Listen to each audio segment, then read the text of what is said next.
Folks, hello and welcome to Tavern Chat. I'm your host, Eric Tenkar, your bartender in the OSR. So, why do I have a graphic of an orc and a dwarf arm wrestling? Well, it's about game balance, right? And we always hear it's like, oh, AD&D was designed with game balance. The reason why demi-humans had limited level advancements was because of game balance. And oh wow, when we introduced the barbarian class, that extended XP was for the game balance of their immense powers that we were handing them potentially up front. And thieves advanced so quickly to balance out that they were so less powerful, all in the name of game balance. And yeah, I mean, I was a Rift player, you know, up in the early '90s, mid '90s, and I played a vagabond one time. If you've ever played Rifts, you know playing a vagabond is like instant death. And then I played a crazy, which was just a little bit more delayed death because there were character classes like what leyline walkers and glitter boys that were invincible to a large extent, and I don't like playing that as a player. I like a little risk in my game. But is balance really an integral part of the rules? Or is that balance something that the players and the DM have to work out? Right? Think about it. If you've got a party full of fighters and thieves and no mages and clerics, well, you can run the adventures that are pre written for the generic party, or you can tailor adventures to what your party brings to the table. And don't do every adventure like, well, you didn't bring a cleric, so the undead's gonna kill you. That's not balance, right?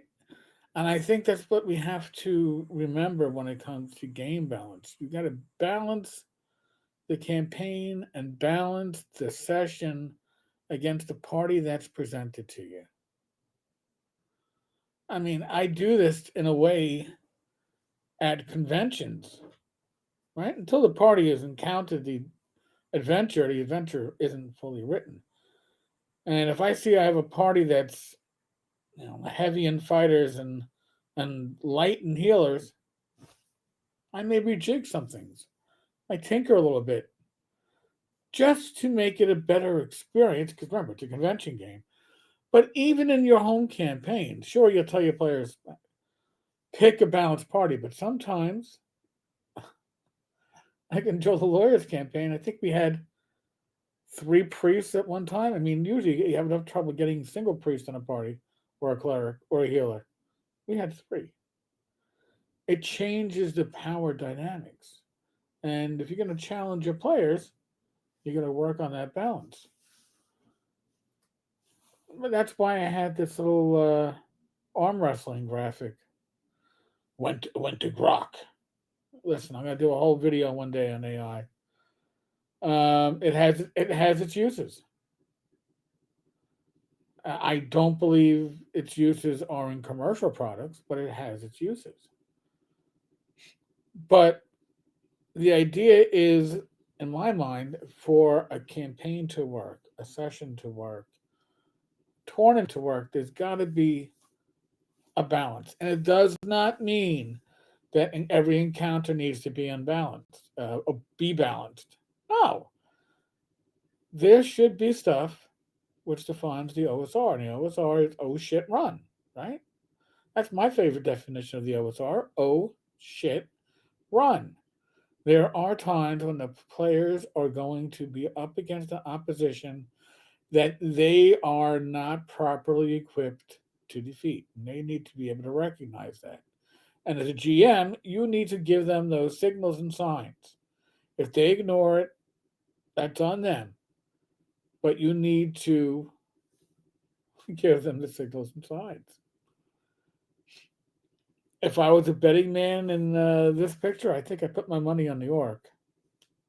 Dwarf might be stubborn, but the orc, I think that the orc. Now, how are you gonna balance? How would you balance that? You don't balance that encounter. You don't balance this arm wrestling match. You balance stuff overall. But tell me what you think. How important is balance being built into the system, the nuts and bolts? All right. The hit points, AC, XP, two hit, all that stuff. How important is it to get that balance right compared to empowering the DM, GM to make sure the balance is right for their campaign, their players at their table? I think balance is certainly more than run as written, right? Run as written usually means run as broken. Just saying. My personal experience. Maybe yours is different. So, folks, give me your thoughts, give me your feedback. By the way, the Tavern Swag store is at tenkars-tavern.printful.me and me. And you can buy some tavern swag. Personally, I like the drinkware. Oh, and the gaming sack. I like bringing that to my conventions. So I have some really awesome artwork by James Shields. It's good stuff. So, folks, if you want to support the tavern and at the same time get some decent swag, tenkars-tavern.printful.me. And as always, like, subscribe, comment below. Give me your thoughts. Got some reviews coming up over the next couple of days, probably. Should be an interesting time. Be safe, be well. God bless. Roll those dice, roll them well. Maybe a live stream later on today. We shall see. All right, folks. God bless.